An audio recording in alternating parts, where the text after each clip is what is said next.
नमस्कार, शासन पक्ष में आपका स्वागत है। मैं हूं आपके साथ डीपी ओझा।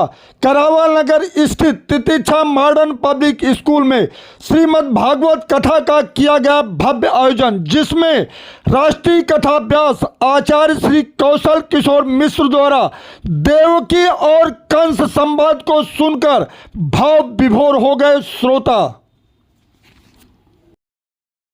शत्रु को जो कमजोर जहाँ समझता है वहीं उसकी हार हो जाती है। शत्रु को कभी कमजोर मत समझो। हाँ, मौका ही पा गया, अरे तो घड़ी सभा में बेइज्जत करेगा।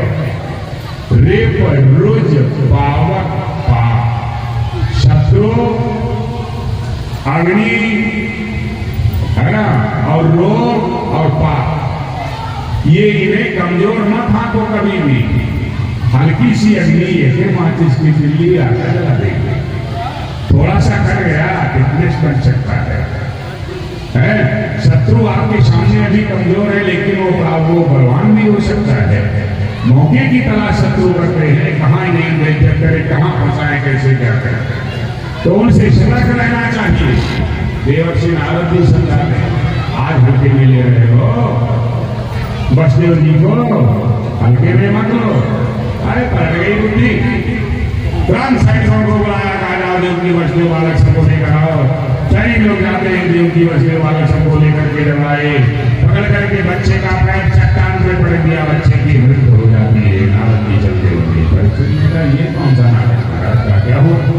पाप करता है ताकि करवाता है महापाप, जो प्रेरणा देता है वो महापापी होता है। भारत में क्यों क्या कहा? नारद भूत कभी वर्तमान जानते हैं, वो खड़गर के नाम से विख्यात थे।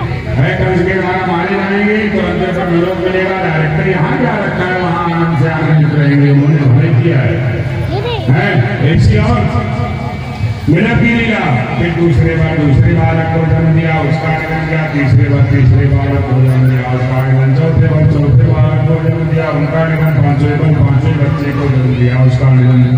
छठे बालक को जन्म दिया, उसका निधन। यानी एक वर्ष के अंतराल में भगवती देवकी एक बालक को जन्म देती गई कंस के यहाँ, और कंस उसे मारता चला गया। शेष जी के अंश को शासनिक गर्भ के रूप में प्रतिष्ठित किया। जब 5 महीना का जब गर्भ हो गया तो योग माया को बुलाया। योग माया का नाम आदेश करो। देवकी के पेट में 5 महीना का गर्भ है, कहा तो गर्भ को निकालना। साधु निकाल के क्या करें? कहा शेष का अंश है उसे निकालो, और निकालने के बाद में रोहिणी के घर में प्रवेश कर दो। ये रोहिणी कौन है? वसुदेव जी की पत्नी, नंद जी के यहाँ रह गई। कहा यही करो, नहीं तो वहां जब पूरा समय हो जाएगा अवतार ले लेंगे, तुरंत युद्ध हो जाएगी, तो वो उन्हें पटकेंगे, वो उन्हें पटेंगे, तो कम से कम पहले वही मार देंगे। तो मैं तो बड़ी बात नहीं आऊंगा। उसके बाद में क्या होगा? यशोदा से तुम बालिका के रूप में अवतार लोगी, और मैं बालक बन करके वहां आऊंगा। भगवान कहते हैं योग माया से, और तुम्हें वसुदेव जी लेकर के जाएंगे कंस के दरबार में। कंस तुम्हें पटकने का प्रयास करेगा, तुम आकाश में चली जाओगी, विंध्याचल पर्वत पे रुकोगी। तो इस समय तो द्वापर युग है, जाना नहीं, लेकिन आगे जैसे कलिकाल बढ़ेगा वैसे तुम्हारी आराधना बढ़ती चली जाएगी। लोग तुम्हें दुर्गा कहेंगे, काली कहेंगे, नारायणी कहेंगे, महामाया कहेंगे, लोग भीषणी कहेंगे, अनेक नामों से तुम जानी जाओगी, और कलिकाल प्राणियों के मनोभाव को तुम परिपूर्ण करोगी। जैसे भगवान ने निर्देश दिया था तद्रूप वैसे भगवती योग माया कार्य करती है। 5 महीना तक गर्भ था, रात्रि भी वो सो गई, और गर्भ को निकाल करके देवकी के रोहिणी के घर में प्रवेश कर दिया। जब वो जगी तो पता चला कर गिर गया। सूचना मिली कंस को। कंस ने कहा आप बिन मारे वही भी मरी है, सो कहा मारना नहीं पड़ा, साधना कर वैसे नहीं पता उसे कुछ है। अब सबसे बड़ी स्थिति ये है रोहिणी को कि मेरे उधर में अकेले गर्भ कैसे आ गया, हाँ मुझे गर्भ धारण कैसे हो गया। फिर रोहिणी सोचती है कि दीदी के बच्चे मारे गए तो मानो भगवान ने कुछ कर दिया।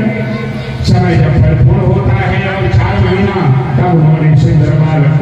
दिया।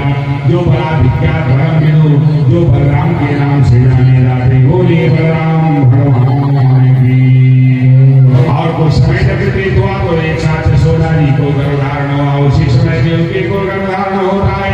देवकी के उदर में वो परमात्मा है और यशोदा के उदर में योग माया भगवती। 1 महीना 2 3 4 5 6 7 8 जब 8वां महीना जैसे लगा अपनी पीढ़ियां बड़ी मजबूत कर दी गई। कंस ने एक जगह की एक पहरेदार की जगह 4 पहरेदारों को नियुक्त कर दिया। सब आया करके जब देवकी को देखा तो डर जाता है, देवकी की कामती है। हाँ, अरे संसार जिसके उदर में वो देवकी के उदर में वर्णन क्या किया जाए। हाँ, कंस सोचता है मुझे मारने वाला इसी देवकी की पेट में बैठा है, क्योंकि और जब गर्भधारण होते थे तब तो इतना प्रभाव नहीं रहता था। हथकड़ी भेड़ियां पड़ी लेकिन आनंद ही आनंद में महानंद कोई दुख नहीं है। जगत का नियंता उदर में जो समाहित है सा देवकी सर्वजगन निवास। जगत जिसमें निवास करता वो देवकी के उदर में निवास करता। ब्रह्मा जी ने क्या किया, ग्रहों को अपने अच्छे अच्छे स्थान से नियुक्त किया। बैठो भाई ठीक जगह, क्योंकि परमात्मा को अवतार लेना है। बड़ी अच्छी व्यवस्था हो जाती। देवता लोग साथ भगवान को नमन करते हैं। आपकी मेरियां दूर के नीचे गिरी, सारे दरवाजे सब खुल जाते हैं और प्राण निद्रा में सभी लोग सो रहे हैं। देवकी वसुदेव आरामित हो रहे हैं। देखते ही देखते देवकी वसुदेव जी के सामने भगवान का सुंदर दिव्य प्राकट्य हो जाता। बोलिए कृष्णचंद्र भगवान की। जो कमरी ओढ़ करके बैठ जाए ना वो अग्नि से बच जाएगा। तो गुंडा नाम के राक्षसी को प्रेरित किया। अब वो कमरी ओढ़ के बैठी, क्यों? क्योंकि बरदानी कमरी थी, तुम मत जाओगी, इसको पकड़ करके जला दो। लकड़ी लगा दी गई, जब आग लगाई जाती है तो साथ ही साथ क्या हुआ, होलिका जल गई, कमरी जल गई, लकड़ी जल गई। प्रहलाद आके अंगारों को गुलाब के फूल की तरह खेल रहे हैं, कोई भावना नहीं हुआ। परिचित देने का ये कैसे महाराज का भगवान ने अग्नि ठंडी कर दिया। अरे कहा तो जब अग्नि ठंडी कर दिया भगवान ने तब फिर वो कैसे होलिका जल गई। जब अग्नि ठंडी हो गई भगवान ने अग्नि को ठंडी किया, तो जब अग्नि ठंडी हो गई तो आखिर होलिका कैसे जल गई। कहा ये बात तो सत्य रही, लेकिन एक बात और है। कहा क्या है? कहा भगवान ने उस अग्नि को ठंडी कर दिया था, भौतिक अग्नि को, लेकिन होलिका और कमरी जो थी वो भगवान के रोष रूपी अग्नि में जल करके स्वाहा हो गई। और भगवान ने उस अग्नि को तो ठंडी कर दिया था, क्योंकि जो भक्त का अपमान करता है भगवान के रोष रूपी अग्नि में वो जल करके भस्म हो जाता है। भगवान का कथन है, कोई मुझे जो कुछ कहना है कह दे, लेकिन भक्त के ऊपर ये हाथ उठाएगा तुरंत उसका हाथ हम तोड़ेंगे, विकलांग कर देंगे। जो अपमान अरे भक्त कर करई,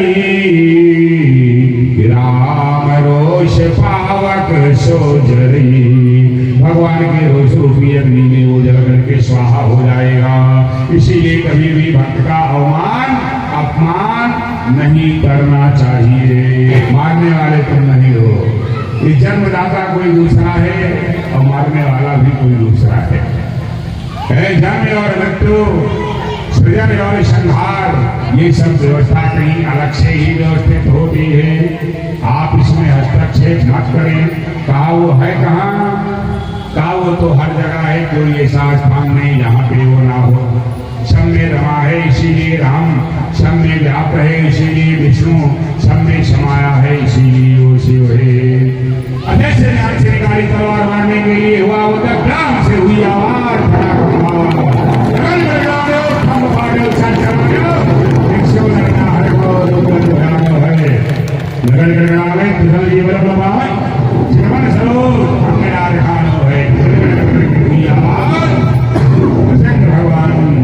भगवान कृष्ण के रूप में प्रकट हो जाते। बोले नरसिंह भगवान की।